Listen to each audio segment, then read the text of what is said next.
Ambassador, I got to go to you first. What was your reaction when you heard that the summit was planned to begin with and then canceled?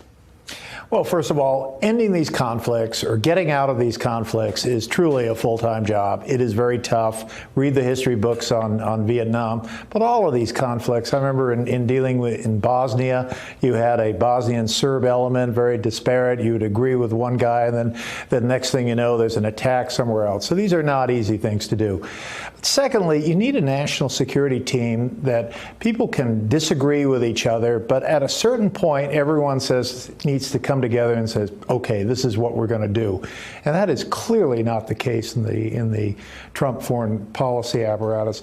And thirdly, the issue of bringing in the president. I remember at the Dayton Peace Accords, there was talk about bringing in President Clinton, and the decision was, no, we have no idea if this is going to work. So you tend to keep the president out of these kind of tough deals until it's absolutely clear. And yet it's very clear from President Trump that he likes to be right in the thick of things, and not just for the ninth inning. He likes to be there in the third inning, et cetera. So I think we have, I think has all added up. That is the degree of difficulty, the problem of a team that can't seem to work or play together. And thirdly, a president who thinks it's all about him, who thinks he has an administration of one. And I think it adds up to a bit of a disaster, and I think we're really going to have to hunker down in the next couple of months. This is going to be ugly. We will surely be attacking the Taliban like there's no tomorrow. So I think they are going to understand that we're not going to just stand around, but at the same time, they're going to be coming after us. So this is a very, very tough deal. But Ambassador, in terms of the president liking being in the thick of things, the thick of what? I want to share what Congresswoman Liz Cheney said. This is the #3 Republican in the House. You know, her father was vice president on 9/11. I want to share what she wrote just 3 weeks ago about the Taliban.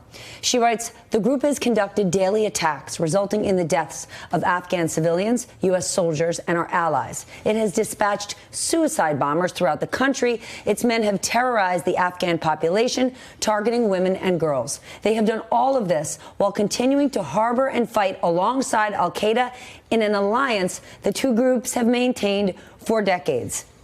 Given that framework, even if a peace deal was agreed upon with the Taliban, is there any chance that you would believe they'd keep it? Well, you know, I always thought it'd be a cold day and you know where when I agreed with Liz Cheney, but I think she's right in this case. I don't think the president should be involved with this. I mean, even putting aside the anniversary date, which is bad in and of itself, why do we want our president dealing with these people who quite literally have blood on their hands? So I think it is a big problem and a real failure of the team to come together, consider the pluses and minuses, and do something together. There is no foreign policy team in this Trump administration. There's only a president. Congressman, does the president deserve any credit for at least trying to find a way out of Afghanistan? No, because there's no way of substance that he's trying to find. This is foreign policy by Donald Trump, as the ambassador said, and it displays, excuse me, questions of both behavior and of substance. On behavior, a president and his leadership that, one, acted surprised through these tweets that the Taliban was a bad actor. Like, oh, we had this great plan, but no, they just did something bad, so we can't do it. He acted surprised. But secondly, some great reporting from the New York Times last night that even felt compelled to acknowledge publicly that these talks were going on. These talks fell apart, but nobody knew that there was a plan to have them at Camp David. It was the president's decision to publicize that he had planned this. In substance, the Taliban does not belong at Camp David, nor do they belong on American soil, period. If the president is due credit for trying to end this, great, but that does not mean you invite the Taliban to American soil to do it the week of 9/11. Bush 43, in his address following 9/11, said, we will make no distinction between those who commit acts of terror and those who harbor those who commit acts of terror. The Taliban is a group that harbors groups that commit terror, al-Qaeda, ISIS, and others. I don't think there's any negotiation to end that. That is in the DNA of the Taliban. It is in the DNA of these terror groups. And for the president to suggest he can trust them and bring them to Camp David shows a president completely devoid of any foreign policy conviction. This was a move, as reporting shows, that was about the ratings, not the polls. This was not about the fact that people wanted to end the war in Afghanistan. This was a president who had the audacity and the lack of empathy and understanding of the people who died here in New York and died on the battlefield. He thought it would be good ratings to have a peace summit with the Taliban at Camp David the week of 9/11. That is a president devoid of any fundamental moral compass. Eddie, but this is what we've seen the president do.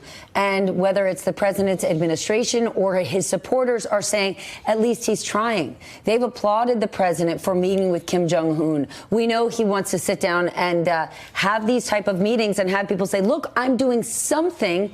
And then when nothing actually happens, well, then he moves on to another story. Right. So the bar is low.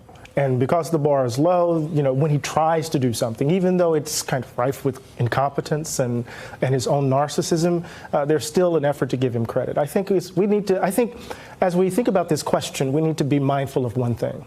This is the longest of American wars. It's 18 years.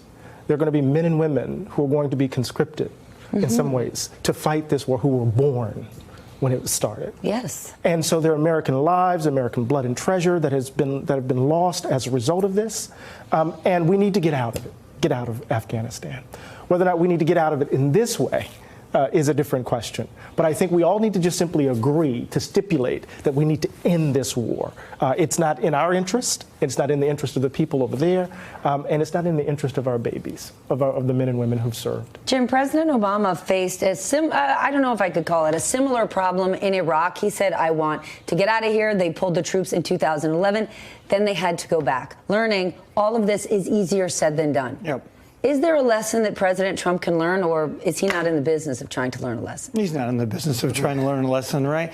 This was all about made-for-TV politics. A couple interesting pieces of reporting this morning is that he tied the ceasefire to his own reelection and said, I need this to last through 2020, which is just an amazing piece of news. The other thing is, you know, Camp David is a historic place you go to announce very big deals with folks that you care deeply about. It's where Roosevelt took Churchill. It's where Eisenhower hosted Khrushchev.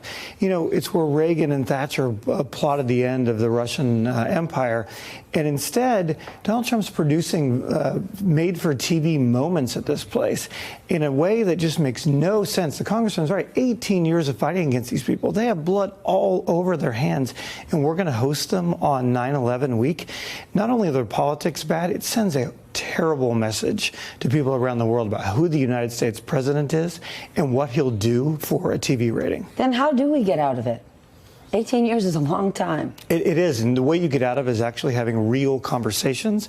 You know, candidate What does Trump, that mean, though, right? Well, we say that you need a real conversation. What's a real conversation with the Taliban? Real conversation is not blowing it up on Friday night and saying, hey, by the way, we've been having these secret talks and they're now over because I'm angry, right?